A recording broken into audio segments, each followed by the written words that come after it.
Hello? Hey, how you doing, sir? It's Pax Perspective Review. Sorry to bother you, but I just had to tell you about this new movie. No, yeah, it's pretty dope. It's a comedy. It's definitely a comedy, but it's like Get Out. It got all these important social messages and stuff. Yeah, it's pretty legit. No, I really liked it. I thought. Hello? Well, he wasn't having any of that.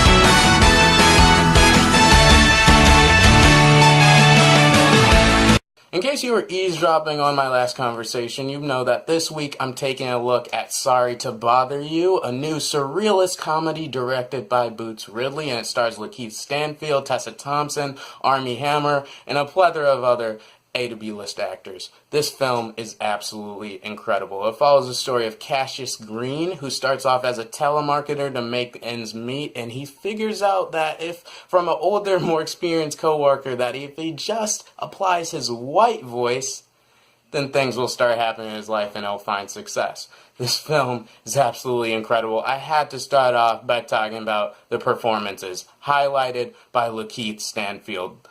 I've been a huge fan of this guy since his performance in Jordan Peele's Get Out, but also in his latest performance in Donald Glover's Atlanta. This guy is such a diamond in the rough. He's not even a diamond in the rough because he's already blooming. He's already doing amazing things. But this guy is absolutely phenomenal in this movie. I'd say, from what I know about his filmography, this is a career-defining performance. He is a next level in this movie. He starts off through his lowest lows and you really feel for him. He's really a relatable guy because he scraps. He just lives his life day to day because he's poor. He doesn't have any choice. So living his life day to day but being hungry and being desperate enough to take his life and his career to the next level, it's really easy to root for this guy. Lakeith Stanfield often plays a character that's a little bit socially awkward, but you can tell he's very smart. He just thinks on a different level than everyone else. This movie definitely goes to show how that thinking gets him farther because he's always thinking bigger picture when everyone else around him is just content to live their life the way they are. Lakeith Stanfield will get an Oscar nomination for Best Actor for this film. He's terrific, and I absolutely loved him. The second performance, Tessa Thompson as his girlfriend, Detroit. That's actually her name. I missed her name. They barely said her name in the movie. She's really great. Her chemistry with Lakeith is just so great. Some of the best acted scenes I've seen all year when they're just together and talking about her problems. Her character has a lot of loyalty issues in that she knows where she stands. She knows where her loyalty resides, and that's always with Cassius. But she doesn't know what to do in the span of a bigger picture, because as Cassius rises through the ranks, he often finds out that the corporation he's working for has some really sinister crap going on. So she doesn't know what to do as far as does she stick with him or is she loyal to the cause of rebelling against this corporation. But even so, Tessa Thompson, phenomenal in this movie. The third performance I'd like to highlight is Armie Hammer. This guy does not get as much screen time. He's mostly in the last thirds of the movie, which I will touch on. But Armie Hammer just comes on the scene as the big CEO guy of this evil corporation, and he steals so many scenes he's in. He's just such a presence. Just like Lakeith, just like Tessa Thompson, he's just such a presence and you love every second he's on screen. The supporting cast is also very strong in this movie with Terry Crews, Danny Glover, not Donald, but Danny.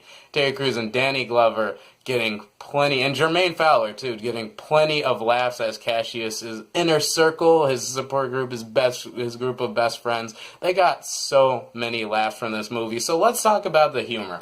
This movie is a comedy, first and foremost. It is a surrealist comedy. It has a lot of political satire, but as genre-wise, it's definitely a comedy, and it's one of the funniest comedies, one of the funniest movies I've seen in years, because it does everything a comedy should do.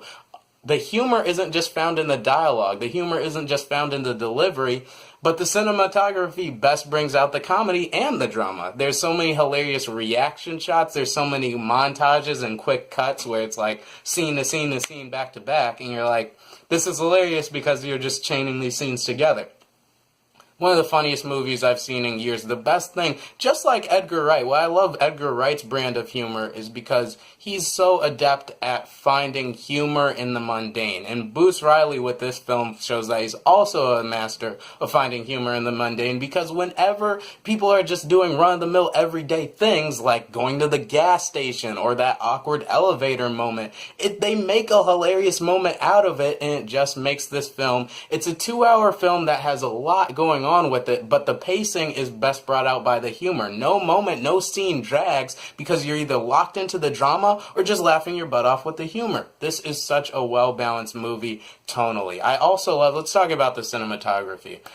Boots Riley did such a good job. There are so many creative decisions where the movie gets a little more existential on you, a little more third eye otherworldly on you when you see Cassius' perspective as a character. When he's at his telemarketing company, when he's making calls, they do this interesting thing where you see the call and you see the customer through Cassius' eyes. He literally drops in his office wherever the customer is, and it just locks you in as this doesn't feel like a big budget Hollywood, just a regular movie I'd see. This feels like a well-directed, almost indie-style flick. You can tell because it doesn't have the biggest budget.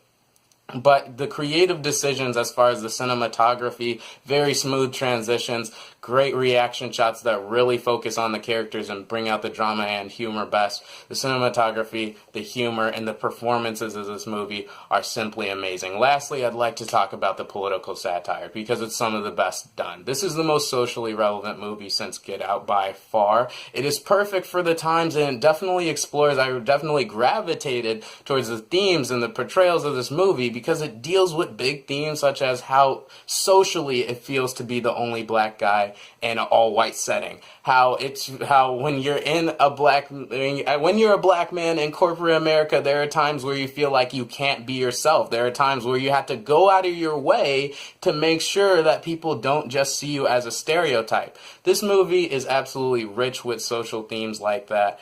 And bigger social themes. I'm just scratching the surface, and that's why this movie is a gold mine, why I'm looking forward to doing a PAX Perspective of the Week, a deeper thought, spoilers and all on this movie. But the bottom line is the political satire, the humor, the drama, the Oscar-worthy performances across the board. Sorry to Bother You is, in a lot of ways, the most impressive film I've seen all year. It is the most powerfully acted film I've seen all year. It is the most socially relevant film since Get Out, and it joins the ranks. This is the third film all year that I am going to award a perfect score of 5 out of 5 stars. But that's not to say the movie is perfect per se. The third act is where the movie flips the script. A lot of people will be down with the first 3/4 of this movie. The last fourth of this movie is where it really flips the script and you're like, whoa, this is what this movie is about? Because most of the movie is somewhat of a Wolf of Wall Street cautionary tale where it's like, oh, be careful, money can corrupt, but you gotta stay true to yourself. A type of story we've seen before, and then the movie has its own voice in the midst of that. But I feel like the last act of this movie is where a lot of people are going to push back and say, I don't know if I'm down with this movie, this is really crazy. This movie is not for the faint of heart. It is not as digestible as Get Out is. It's a lot more out there. I'm trying to do my best to keep it spoiler-free, people, but I just what I said, Sorry to Bother You is just so impressive on a variety of levels. Perfect 5 out of 5 stars. I cannot wait to talk about more spoilers and such of this movie, its deeper themes as it connects to socially, why it's so socially relevant. I cannot wait to talk more about this movie. But for now, if you like this video, please like it, please comment, share, subscribe. Do me a favor, the subscribe button should be in that corner. I am Pac. Thanks so much for hearing my perspective, and I'm out for now.